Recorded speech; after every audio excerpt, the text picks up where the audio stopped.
ہجرت کا 8واں سال تھا۔ ملک عرب میں اب اسلام کو بظاہر کوئی بڑا خطرہ نہ رہا تھا۔ اسلام کی قبول کرنے اور شرک سے بیزار ہونے میں جان و مال کا خطرہ لازمی نہ تھا۔ اندرونی طاقتیں یگے پا دکرے سب اپنا اپنا زور اسلام کے خلاف صرف کر کے مایوس ہو چکی تھی۔ اسلام ملک عرب کے اندر اب خود سب سے بڑی طاقت بن چکا تھا۔ جوں جوں اسلام کی قوت و طاقت مسلم ہوتی گئی، ملک عرب میں فتنہ و فساد کم ہوتی گئی۔ تاہم قریش مکہ جو تمام ملک عرب میں خصوصی عزت و امتیاز رکھتے تھے، وہ ابھی تک کفر و شرک پر قائم اور مسلمانوں کی مخالفت میں سرگرم تھے۔ منافقین مدینہ، یہودان خیبر، مشرکین مکہ، تینوں دشمنوں نے ملک عرب کے اندرونی قبائل کو مسلمانوں کے خلاف ابار کر ہر مرتبہ نتیجے میں ناکامی و نامرادی دیکھی۔ تو اب انہوں نے ایران و روم کے شہنشاہوں اور ایرانی و رومی سرداروں کو مسلمانوں کے خلاف اتفاق کرنے کی کوشش شروع کی۔ آن حضرت صلی اللہ علیہ وآلہ وسلم بھی ان خطرات سے بے خبر نہ تھے۔ آپ صلی اللہ علیہ وآلہ وسلم نے ان تمام سلاطین کے نام جو ملک عرب کے ارد گرد تھے، ان سب کو دعوتی خطوط روانہ کیے۔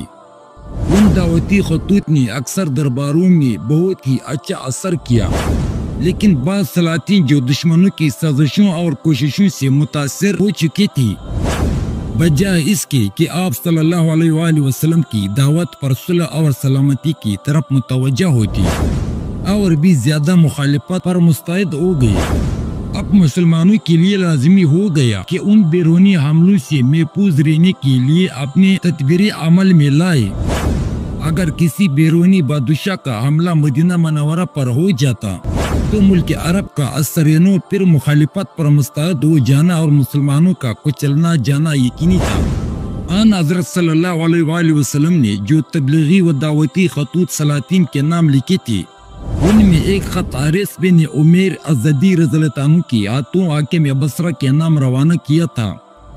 حارث بن عمیر ازدی رضی اللہ عنہ ابھی بصرہ تک نہ پہنچے تھے، سرحد شام کے قریب مقام موطا میں پہنچنے پائے تھے کہ وہاں کے حاکم شرجیل بن عمر خصانی نے، جو کہ کیسر روم کی طرف سے اس علاقے کا صوبادار تھا، حارث رضی اللہ عنہ کو گرفتار کر لیا اور یہ معلوم کر کہ یہ حاکم بصرہ کے پاس آن حضرت صلی اللہ علیہ وآلہ وسلم کا خط لیے ہوئے جا رہے ہیں، اس کی وجہ سے ان کو شہید کر دیا۔ حارث بن عمیر ازدی رضی اللہ عنہ کی بلا وجہ قتل ہونے کی خبر جب مدینہ منورہ پہنچی تو مسلمانوں کو سخت صدمہ پہنچا۔ آن حضرت صلی اللہ علیہ وآلہ وسلم نے ایک مہم اس سرکش خصانی سردار کی سرکوبی کے لیے روانہ کی۔ اگر اس مہم کی روانگی میں ذرا بھی تعامل ہوتا تو شام کی طرف سے مدینہ منورہ پر حملہ ہونا یقینی تھا۔ آن حضرت صلی اللہ علیہ وآلہ وسلم نے حکم دیا تھا کہ مسلمان اپنی اپنی اسلحہ جنگ لے کر موضوع حرک میں جمع ہو۔ چنانچہ 3000 اسلامی لشکر موضوع حرک میں جمع ہو گیا۔ آپ صلی اللہ علیہ وآلہ وسلم نے اس لشکر کی سرداری زید بن حارث رضی اللہ عنہ کو عطا فرمائی اور حکم دیا کہ اگر زید بن حارث رضی اللہ عنہ شہید ہو جائے تو جعفر بن ابو طالب رضی اللہ عنہ اس لشکر کی سردار ہوں گے۔ اگر جعفر رضی اللہ عنہ بھی شہید ہو جائے تو عبداللہ بن رواحہ رضی اللہ عنہ لشکر کا سردار ہوں گے۔ اگر وہ بھی شہید ہو جائے تو پھر جس کو لشکر اسلام پسند کرے اسے اپنا سردار بنا لے۔ آن حضرت صلی اللہ علیہ وآلہ وسلم لشکر اسلام کے ساتھ تھوڑی دور تک ساتھ چلے گئے اور پھر واپس مدینہ منورہ تشریف لے آئے۔ حضرت زید بن حارث رضی اللہ عنہ اپنے لشکر کو لیے مقام معن تک بڑھتے چلے گئے۔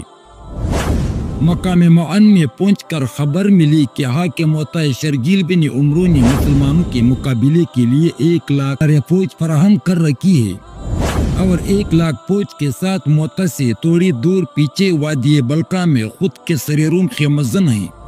اسلامی لشکر 2 دن معن میں ٹھہرے ہوئے تھے اور باہم یہ مشورہ ہوتا رہا کہ آن حضرت صلی اللہ علیہ وآلہ وسلم کو خط لکھا جائے اور آپ صلی اللہ علیہ وآلہ وسلم کے حکم اور امداد کا انتظار کیا جائے۔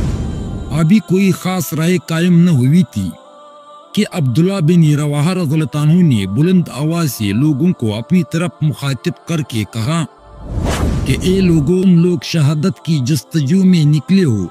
کفار سے ہم نے گنتی یعنی عدد و شمار اور قوت کے ذریعے نہیں لڑتے، بلکہ ہم اس دین کے ذریعے لڑتے ہیں جس سے اللہ تعالیٰ نے ہم کو مشرف کیا ہے۔ پس مقام موتا اور لشکر ارکل کی طرف پیش قدمی کرو اور اپنے لشکر کا میمنہ اور مسیرہ درست کر کے کفار کا مقابلہ کرو۔ اس کا نتیجہ ان دو نیکیوں سے خالی نہ ہوگا، یا تو ہم کو فتح حاصل ہوگی یا تو ہم کو شہادت میسر ہوگی۔ حضرت عبداللہ بن رواحہ رضی اللہ عنہ کا یہ بہادرانہ کلام سن کر حضرت زید بن حارث رضی اللہ عنہ ایک ہاتھ میں نیزہ اور دوسرے ہاتھ میں جھنڈا لے کر اٹھ کھڑے ہوئے۔ تمام مسلمانوں میں جوش اور شہادت کا شوق پیدا ہوا۔ لشکر اسلام معین سے روانہ ہوا۔ ایک گاؤں مشارب نامی کے قریب دشمن کی جمعیت کثیر مقابل نظر آئی، مگر مسلمانوں نے وہاں مقابلہ مناسب نہ سمجھا۔ وہاں سے کترا کر مقام موتا کی طرف آگے بڑھے تاکہ اسلامی لشکر کے لیے اچھا میدان آ جائے۔ بالآخر میدان موتا میں دونوں لشکروں کا مقابلہ شروع ہوا۔ ایک طرف 1,00,000 لشکر جرار تھا، دوسری طرف 3,000 غازیان اسلام تھے۔ اسی لشکر اسلام میں حضرت خالد بن ولید رضی اللہ عنہ بھی شامل تھے، اور مسلمان ہونے کے بعد ان کو اسلام کی طرف سے پہلی مرتبہ جوہر شجاعت دکھانے کا موقع ملا تھا۔ قیصر روم اور مسلمانوں کی یہ پہلی لڑائی تھی۔ اس لڑائی کو مسلمانوں اور عیسائیوں کی پہلی لڑائی بھی کہا جا سکتا ہے، اگرچہ سرحد شام کے قریب اور بھی کئی چھوٹی لڑائیاں ہو چکی تھی، لیکن قابل تذکرہ لڑائیوں میں یہ سب سے پہلی بڑی لڑائی تھی جو مسلمانوں نے ملک شام کے حدود میں لڑی تھی۔ حضرت زید بن حارث رضی اللہ عنہ اپنے ہاتھ میں جھنڈا لیے ہوئے لشکر قلب کے سامنے سب سے آگے بڑھ رہے تھے۔ میمنہ قطبہ بن قطاطہ قدری رضی اللہ عنہ کے سپر تھا، اور مسیرہ میں عبیت بن مالک انصاری رضی اللہ عنہ تھے۔ زید بن حارث رضی اللہ عنہ لڑتے اور کفار کو قتل کرتے ہوئے بہت آگے بڑھ گئے۔ کفار نے چاروں طرف سے ان کو گھیر لیا، یہاں تک کہ وہ شہید ہو گئے۔ ان کے شہید ہوتے ہی حضرت جعفر رضی اللہ عنہ نے بہت کفار کو قتل کیا۔ آخر ان کا گھوڑا زخمی ہو کر گر گیا اور وہ پیادہ دشمنوں سے لڑتے رہے۔ دشمنوں نے ان کو بھی اپنے نرخے میں لے لیا۔ بالآخر ان کا دائیں ہاتھ کٹ کر الگ جا پڑا، مگر انہوں نے بائیں ہاتھ سے جھنڈے کو سنبھالے رکھا تھا۔ جب بائیں ہاتھ کٹ گیا تو گردن سے جھنڈے کو لگا کر سینے سے سنبھالے رکھا، یہاں تک کہ اسی حالت میں شہید ہو گئے۔ ان کی شہادت کے بعد حضرت عبداللہ بن رواحہ رضی اللہ عنہ نے آگے بڑھ کر جھنڈا اپنے ہاتھ میں لے لیا۔ تھوڑی دیر لڑ کر یہ بھی شہید ہو گئے اور رعایت اسلام گر گیا۔ مسلمانوں میں اثار پریشانی پیدا ہوئی۔ حضرت ثابت رضی اللہ عنہ بنام اکرم رضی اللہ عنہ نے جٹ آگے بڑھ کر جھنڈا اٹھا لیا اور بلند آواز سے کہنے لگا، اے مسلمانوں، کسی ایک شخص کے امیر بنانے میں موافقت کو لو۔ جب تمام سالار شہید ہو چکے اور موت کا سایہ ہر جانب منڈلا رہا تھا، تب ایک مرد حق خالد بن ولید میدان میں اتر آئے۔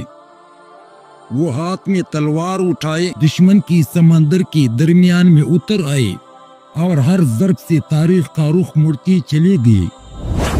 تاریخ نہ یہ کبھی بولے گا کہ خالد بن ولید نے دشمن کی نرخے سے اپنے فوج کو عزت کے ساتھ نکالا۔ یہ آواز سنتے ہی خالد بن ولید نے فوراً آگے بڑھ کر ثابت بن اکرم رضی اللہ عنہ کے ہاتھ سے جھنڈا لے لیا اور رومی لشکر پر حملہ آور ہوئی۔ ابھی تک رومی لشکر غالب اور مسلمان مغلوب نظر آتے تھے، لیکن خالد بن ولید نے جھنڈا اپنے ہاتھ میں لیتے ہی مسلمانوں کو للکار کر لڑائی پر آمادہ کیا اور غیرت دلا کر چپکلش مردانہ پر اثر نو آمادہ کر دیا۔ پھر اس خوبی سے دشمنوں کی لشکر عظیم پر بے در پہ حملے کیے کہ رومیوں کے چکے چوٹ گئے۔ حضرت خالد بن ولید رضی اللہ عنہ نے یہی نہیں کہ خود بے جگری سے حملے کیے، بلکہ انہوں نے اپنی لشکر کی ترتیب اور نقل و حرکت کو بڑی خوبصورتی سے اپنے قابو میں رکھا۔ انہوں نے کبھی مسیرہ کو آگے بڑھایا، کبھی میمنہ کو پیچھے ہٹا کر خود بھی حملہ آور ہوتی تھی اور اپنی لشکر کے مختلف حصوں سے دشمنوں کو مضروب کرتے تھے۔ خالد بن ولید رضی اللہ عنہ بجلی کی طرح میدان جنگ میں کوند رہے تھے اور اپنے لشکر کے ہر حصے کو خود مدد پہنچاتے تھے۔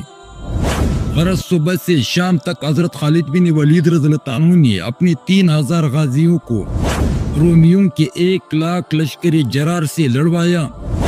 جب شام ہونے کو آئی تو رومیوں نے مسلمانوں کے مقابلے سے فرار کی آر گوارا کی اور بے اوسان ہو کر بھاگ نکلے۔ مسلمانوں نے تھوڑی ہی دور تک تعاقب کیا اور کچھ مال غنیمت بھی اس تعاقب میں مسلمانوں کی ہاتھ آیا۔ اس لڑائی میں کل 12 صحابی لشکر اسلام سے شہید ہوئے۔ کفار کے مقتولوں کی صحیح تعداد معلوم نہ ہو سکی۔ حضرت خالد بن ولید رضی اللہ عنہ کی جنگی قابلیت کا سب نے اعتراف کیا، لیکن سب سے بڑا اعتراف یہ تھا کہ اللہ اور اللہ کی رسول کی طرف سے ان کو سیف اللہ کا خطاب ملا، جس کی تفصیل یہ ہے کہ جس روز میدان موتہ میں غازیان اسلام مدینہ سے سینکڑوں کوس کے فاصلے پر مصروف جنگ تھے، اسی روز آن حضرت صلی اللہ علیہ وآلہ وسلم کو مدینہ منورہ میں الہام الہی کے ذریعے تمام حالات معلوم ہوئی۔ آپ صلی اللہ علیہ وآلہ وسلم نے اسی وقت تمام مسلمانوں کو جمع کیا اور ممبر پر چڑھ کر فرمایا کہ اے لوگو، تمہارے لشکر کی خبر یہ کہ انہوں نے دشمنوں کا مقابلہ کیا۔ زید رضی اللہ عنہ شہید ہوا، اللہ نے اس کو بخش دیا۔ بعد اس کے جعفر رضی اللہ عنہ نے اسلامی جھنڈا اپنے ہاتھ میں لیا۔ دشمنوں نے اس کو ہر 4 طرف سے گھیر لیا، یہاں تک کہ وہ شہید ہوا، اللہ نے اس کو بھی بخش دیا۔ پھر عبداللہ بن رواحہ رضی اللہ عنہ نے اسلامی جھنڈا اپنے ہاتھ میں لیا، وہ بھی دشمنوں سے لڑ کر شہید ہوا۔ یہ سب کے سب جنت میں اٹھا لیے گئے اور تخت زرین پر متمکن ہیں۔ ان تینوں کے بعد اسلامی جھنڈے کو سیف من سیف اللہ یعنی خالد بن ولید نے لیا اور لڑائی کی بگڑی ہوئی حالت کو سنبھال لیا۔ اسی روز سے حضرت خالد بن ولید رضی اللہ عنہ سیف اللہ کے نام سے پکاری جانے لگی۔ حضرت جعفر رضی اللہ عنہ کے گھر اسی وقت ماتم شروع ہو گیا، یعنی ان کے گھر والے فرط غم سے رونے لگے۔ آپ صلی اللہ علیہ وآلہ وسلم نے اپنے گھر سے کھانا پکوا کر جعفر رضی اللہ عنہ کے گھر بھیجوا دیا۔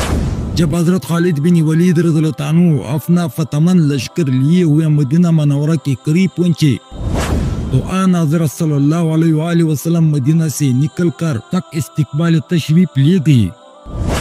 حضرت خالد بن ولید رضی اللہ عنہ کو سیف اللہ کے خطاب کی خوش خبری سنائی۔ جنگ موتہ ماہ جمادی الاول سنہ 8 ہجری میں ہوئی تھی۔